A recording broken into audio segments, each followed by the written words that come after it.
Marriage की arrange marriage सगळ्यात जास्त विचारण्यात जाणारा हाच प्रश्न आहे. तर माझं अरेंज मॅरेज आहे, पण लव्ह मॅरेजपेक्षा आमचे किस्से पण काही कमी नाही. आणि ह्या रोजला 5 वर्ष कंप्लीट झालेत. मी अजूनही जपून ठेवलंय ते तसंच. आणि जेव्हा मला हे फर्स्ट टाइम बघायला आले होते ना, तेव्हा मी वरती बघतच नव्हते, कारण की मला असं ना वेगळंच वाटायचं. आणि मी तेव्हा खूप लहान पण होते, माहीत नव्हतं कसं काय बोलायचं. आणि ते नुसतं म्हणायचे, अरे वरती बघ, अरे वरती बघ. एनिवेज त्यानंतर लिंबोणीला नाही का थोडेसे लिंब वगैरे आले होते, मग मी ते तोडले.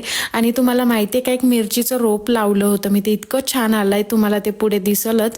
आणि मी तुरीच्या पण शेंगा लावल्या होत्या, म्हणजे नॉर्मल रोप टाकलं होतं मी, पण ते इतकं छान आलं मला वाटलं नव्हतं. तुम्हाला जर का असे रोपाचे व्हिडिओ पाहिजे असेल किंवा कसं लावायचं काय, ते मला नक्की कमेंट करून सांगा. आणि आमच्या दारात आज एक मला फ्रेंड आला होता कऊ, तो काय बोलत होता मला नेमकं कळतच नव्हतं. नंतर मग खुशी उठली, खुशीसोबत थोडंसं खेळले.